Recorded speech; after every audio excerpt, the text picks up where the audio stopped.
اعوذ باللہ من الشیطان الرجیم، بسم اللہ الرحمن الرحیم، رب زدنی علما۔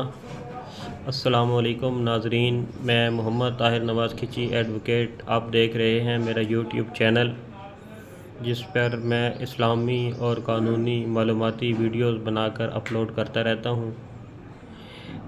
ناظرین، آج جمعے کا بابرکت دن ہے،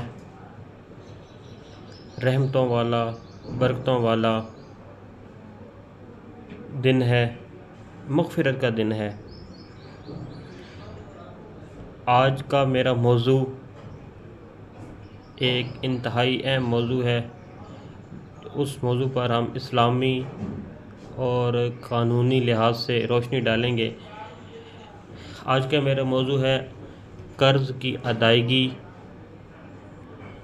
قرض کی معافی اور قرض کی رقم واپس لینے کا قانونی طریقہ کار۔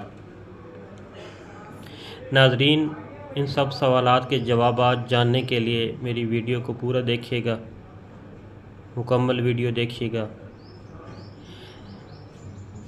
ناظرین، اسلامی نقطہ نظر سے پہلے ہم جانچتے ہیں کہ قرض دینا اور نہ دینا کیسا عمل ہے۔ ناظرین، قرض کی جو ادائیگی ہے، جو قرض کسی کو دینا ہے، یہ دونوں عمل اسلامی نقطہ نظر سے بالکل ٹھیک ہیں، اس میں کوئی قدغن نہیں ہے، کوئی رکاوٹ نہیں ہے۔ مگر اس کے ساتھ ساتھ دیکھنا یہ ہے کہ قرض دینے والا بندہ جو ہے وہ نرمی کا مظاہرہ کرے قرض کی واپسی کے لیے۔ اگر نرمی اور مہلت دینے سے کام لے۔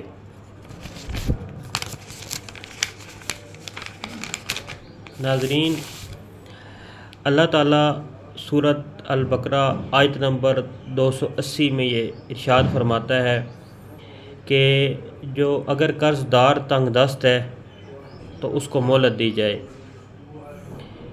اگر قرض دار تنگ دست ہے، وہ قرض کی رقم ادائیگی کی پوزیشن میں نہیں ہے، تو اللہ تعالیٰ فرماتا ہے کہ اس کو مہلت دی جائے، اور اگر تم اس کو معاف کر دو، اگر قرض معاف کر دو تو یہ تمہارے حق میں بہتر ہے۔ نبی پاک صلی اللہ علیہ وآلہ وسلم نے ارشاد فرمایا کہ جس نے کسی تنگ دست آدمی کو، کسی تنگ دست کو مہلت دی یا اس کا قرض معاف کر دیا، اللہ تعالیٰ اسے قیامت دن اپنے عرش کے سائے میں جگہ دے گا۔ ناظرین، جس دن گرمی کی یہ شدت ہوگی کہ ہر انسان پسینے میں شرابور ہوگا، ڈوبا ہوا ہوگا۔ اگر کسی کا قرض، کسی سے ہم نے قرض لینا ہے تو ہم اس کو اگر معاف کر دیتے ہیں تو اس دن ہمیں اللہ تعالیٰ کی عرش کا سایہ نصیب ہوگا۔ ناظرین، جمعے کا دن ہے، بابرکت دن ہے۔ جمعہ جیسے مبارک دن پر اگر آپ نے کسی سے قرض لینا ہے اور وہ اس پوزیشن میں نہیں ہے کہ واپس کرے، تو اسے معاف کر دیا جائے، اسے معاف کیا جائے یا اسے مہلت دی جائے، تو یہ ایک بہت بڑا اجر کا کام ہوگا۔ ناظرین، اب آتے ہیں اس کے قانونی نقطہ نظر پہ کہ اگر آپ نے کسی سے قرض لینا ہے اور وہ قرض کی رقم ادا نہیں کر رہا، تو پھر آپ کیا طریقہ کار اڈاپٹ کر سکتے ہیں۔ ناظرین، اگر قرض کی جو رقم آپ نے کسی کو دی ہے وہ تحریری شکل میں ہے، اس کے اوپر کوئی دستاویز آپ نے لکھی ہوئی ہے، تو اس دستاویز کے مطابق اس کو استعمال کرتے ہوئے آپ عدالت دیوانی سے رجوع کر سکتے ہیں۔ دیوانی عدالت میں رجوع کرنے کے دو طریقہ کار ہوتے ہیں۔ ایک وہاں پہ سمری سوٹ ہے، وہ ہے سمری سوٹ کا مطلب یہ ہوتا ہے کہ ان سادہ لفظوں میں کہ وہ دعویٰ جو ہے اس کا فیصلہ جلدی ہو جاتا ہے، اور وہ آرڈر 37 کا دعویٰ ہوتا ہے، وہ سیشن کورٹ میں دائر کیا جاتا ہے۔ تحریری کی شکل میں آپ وہ کر سکتے ہیں، اور دوسرا آپ سول کورٹ سے بھی رجوع کر سکتے ہیں۔ دیوانی عدالت سے، سول کورٹ سے آپ رجوع کر کے وہاں پہ بھی ریکوری قصور سیکشن 9 CPC ضابطہ دیوانی کے تحت بھی آپ جو ہے دعویٰ دائر کر سکتے ہیں۔ اور اگر قرض کی رقم جو ہے وہ اس کی کوئی تحریر نہیں آپ کے درمیان لکھی گئی، تو بھی آپ اس کا دعویٰ کر سکتے ہیں کہ پیسوں کے واپس لینے کا، قرض کے واپس لینے کا آپ دعویٰ دائر کر سکتے ہیں۔ کر سکتے ہیں، اور اگر گواہان موجود ہیں تو آپ دعویٰ کر سکتے ہیں۔ اس پر انشاءاللہ ایک ویڈیو الگ سے بنائی جائے گی کہ اگر آپ کی قرض کی رقم کے بارے میں کوئی تحریر نہیں لکھی ہوئی، کوئی تحریر نہیں ہے، تو پھر اس پہ کیسے دعویٰ دائر کیا جائے گا، اس پر انشاءاللہ الگ سے ایک ویڈیو بنائی جائے گی۔ ناظرین، اگر آپ عدالت میں دعویٰ دائر کرتے ہیں اور عدالت اس دعوے کو آپ کے حق میں ڈگری کر دیتی ہے، تو ڈگری ہونے کے بعد بھی اگر کوئی شخص آپ کی قرض لی گئی رقم اگر واپس نہیں کرتا، تو پھر آپ عدالت میں دوبارہ جائیں گے۔ آپ عدالت میں اپلیکیشن دائر کریں گے، ایگزیکیوشن پٹیشن، عمل درآمد کی درخواست، جس کو قانونی زبان میں انگلش میں ایگزیکیوشن بولتے ہیں اور اردو میں اس کو درخواست اجراء بولتے ہیں۔ عدالت کیا کرے گی؟ عدالت درخواست اجراء پہ نوٹس جاری کرے گی، وہ بندہ پیش ہو جائے گا، عدالت اس کا کنڈکٹ دیکھے گی۔ اگر وہ رقم جمع کروائے گا جو اس کے خلاف ڈگری ہوئی ہوگی تو ٹھیک، اگر ڈگری ہوئی رقم وہ جمع نہیں کروائے گا تو عدالت جو ہے اس کی جو جائیداد ہے وہ ضبط کر سکتی ہے۔ جائیداد ضبط کرنے کے ساتھ ساتھ اگر وہ جائیداد بھی اس کے نام پہ نہیں ہے تو عدالت اس کا رویہ دیکھتے ہوئے تو عدالت اس کو جیل بھی بھیج سکتی ہے۔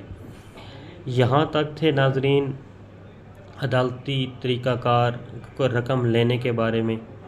اب اگلا جو اس کا حصہ ہے میری ویڈیو کا وہ ہے، اگر کوئی بندہ قرض دینا تو چاہتا ہے لیکن واقعتاً وہ اس لحاظ سے اتنا ویک ہے، اس کی فائنینشیل سٹیٹس اتنا نہیں ہے، وہ رقم واپس کرنے کی پوزیشن میں نہیں ہے، تو پھر کیا قانون بھی اس شخص کو کوئی جو ہے تحفظ فراہم کرتا ہے؟ جی، اس کا جواب ہے بالکل، قانون اس شخص کو تحفظ فراہم کرتا ہے۔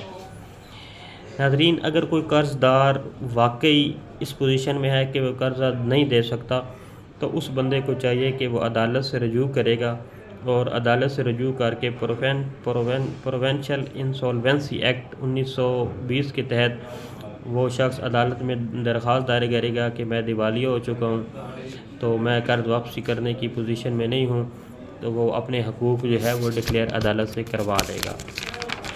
عدالت سے اپنے حقوق ڈکلیئر کروائے گا۔ عدالت میں جب وہ جائے گا تو عدالت یہ دیکھے گی کہ یہ شخص واقعی اس پوزیشن میں ہے کہ وہ قرض کی رقم ادا نہیں کر سکتا، تو عدالت جو ہے وہاں پہ اس کی اقساط بھی بنا سکتی ہے، اس کو کچھ ٹائم کے لیے عدالت جو ہے قرض کی ادائیگی سے استثناء بھی قرار دے سکتی ہے، اور اس کے ساتھ ساتھ یہ ایک انتہائی بہترین طریقہ ہے کہ آپ کی عزت بھی بچ سکتی ہے، آپ کو ٹائم بھی مل سکتا ہے، اور آپ کو قرض کی ادائیگی کے لیے جو ہے کسی زبردستی یا پریشانی کا سامنا کرنے سے یا آپ کی عزت خراب ہونے سے بچ سکتی ہے۔ ناظرین، یہ تھے قرض کی ادائیگی اور قرض کی معافی کے بارے میں اسلامی قانونی طریقہ کار جو میں نے آپ کے سامنے پیش کیا ہے۔ امید کرتا ہوں کہ میری آج کی ویڈیو آپ کو پسند آئی ہوگی۔ اگر میری ویڈیو آپ کو پسند آئی ہو، آپ کے علم میں اضافہ ہوا ہو، تو میری ویڈیو کو لائک کیجیے گا، میرے چینل کو سبسکرائب کیجیے گا، اور میری ویڈیو کو آگے شیئر کیجیے گا تاکہ آپ کے ساتھ ساتھ کسی اور لوگوں کا بھی اس میں فائدہ ہو سکے۔